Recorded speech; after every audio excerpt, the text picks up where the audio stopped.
Hello, it's Thursday, August 1st, 2019, and as of this recording, I'm still depressed, but I'm not dead.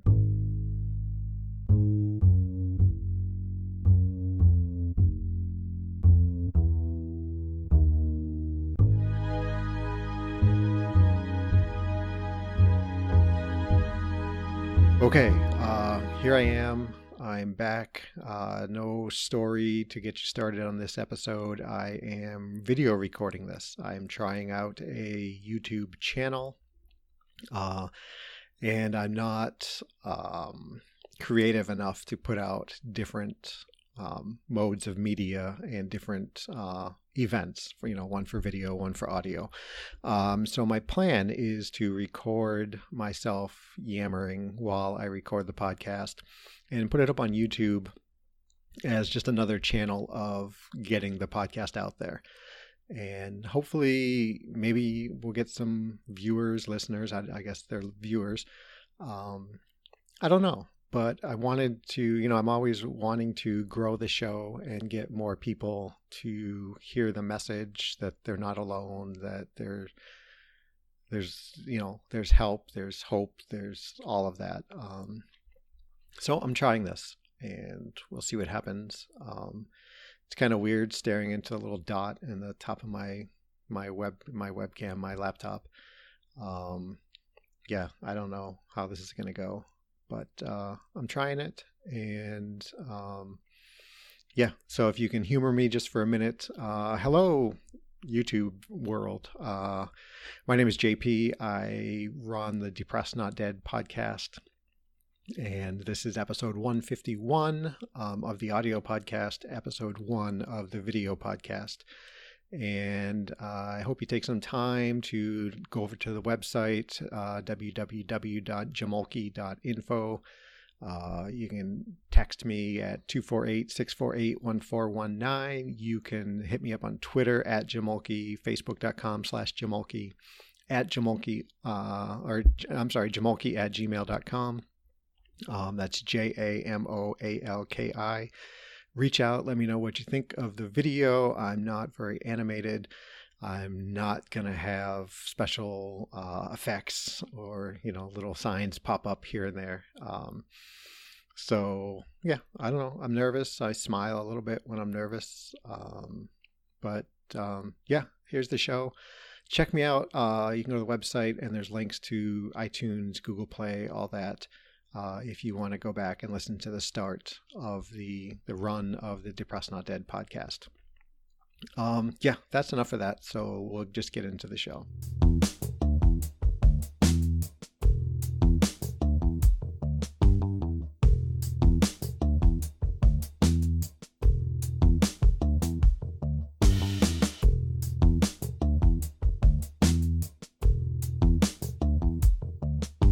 Okay. See, that's where if that was video cool, I'd have a wipe, a screen wipe or something, or an angle cut or something like that. But I'm not going to get that. Last episode, Nora was on with me and we had a really nice chat as always. The day or two after that, so my dad went back in the hospital. My mom went in. There was emergency vehicles all around the nursing home, and she was, hope it's not him, hope it's not him. And sure enough, it was him. He was non-responsive.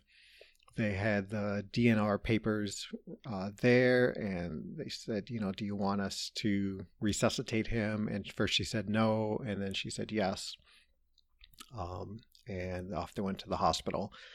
And he went through kind of a I can't remember what it's called right now, but it's a real thing where folks who are mentally diminished, as they're nearing death, they have like moments of clarity.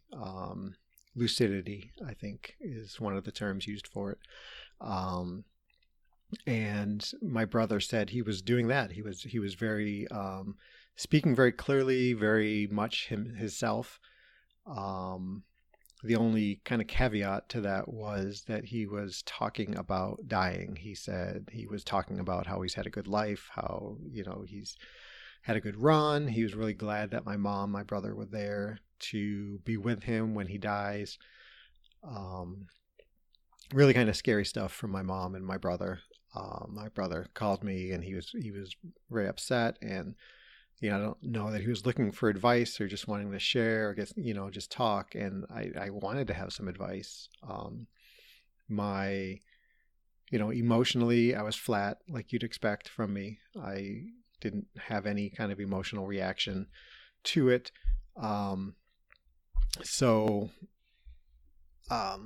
Sorry, the screen just went dark. And so, I wanted to give him some advice, but all I was thinking was that Dad's not wrong. He's what, 82 this year. And he's had a really good life. He's done a lot. He's seen a lot. He's got, lots of great grandkids, and, his two boys are doing all right, I guess.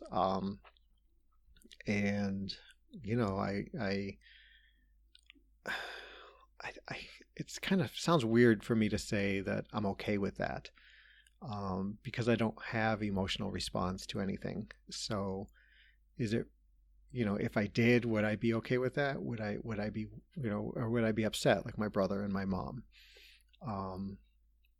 I don't know.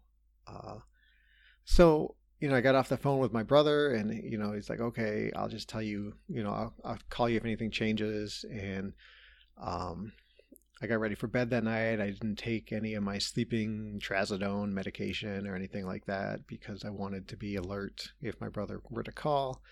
And I was expecting a call from him or from Mom saying that Dad had passed. And, I was running through my head the things I would have to do to get up to Michigan, up from North Carolina. And, I'd have to talk to work, and would work be okay with me if I missed some work? And I know they would, but would I be okay if I missed work? Could I, squeeze in a full day of work, get all my jobs done, and head up on Wednesday morning? All those kind of things. And again, just flat, no emotional, nothing. And then my brother did call about 9:45, and nothing. My heart didn't leap in my chest when the phone rang and I saw it was him. Nothing like that. Just, hey, what's going on? And so they had taken Dad for a CAT scan, and when he came back, he was back to his diminished self and not fully aware of where he was, what time it was, what day it was, anything like that, as if nothing had changed for the past couple hours. So I told my brother, okay, thanks for the call, and I guess we'll find out what goes on tomorrow. And since then, Dad's just been the same. There's been no report from the doctors as to why he was non-responsive at the time when he was, and he's just back to where he was 2 weeks ago. And so Nora asked me yesterday how I was doing, and was wondering, if I was spending time dwelling on the fact that, hey, Dad's not going to be here, maybe soon. And I told her I don't think like that, right? I think I've talked about on the show how I don't generally miss people. I miss Nora when she's away. A big part of that is because my life just burns to the ground when she's not around to keep me honest and doing things with self-care and things like that. I tend to just kind of mope around and not shower and brush my teeth and not eat well and all that kind of stuff. And I miss my girls, my two youngest girls for sure, my older girls, not as much, but I do miss them. I think about them. But in general, I don't have pangs of missing, and I don't long for things. Let's say that. So I don't really think that way. And after we talked, I made a point to think about it, to try to put myself in some kind of emotional state of, hey, Dad might not be here tomorrow. Dad might not be here in a week. and try to feel that, try to experience that and see what that does to me. And it did nothing. I just was what I was, and I didn't, I was hoping to get somewhere like I was on the cruise, and I talked about how, I was freaking out when I just pictured in my head my youngest off the boat and in the water, and, scared and alone, and something, like dad's gone, mom is on her own. I'll never get to hear dad make another joke or call and hear his voice on the phone or go see him. That, hey, maybe I have seen him for the last time. And, I was, is it sadistic or masochistic? Which one is it? I don't know which one it is. But, I tried putting myself there, and I didn't know what I could do about it.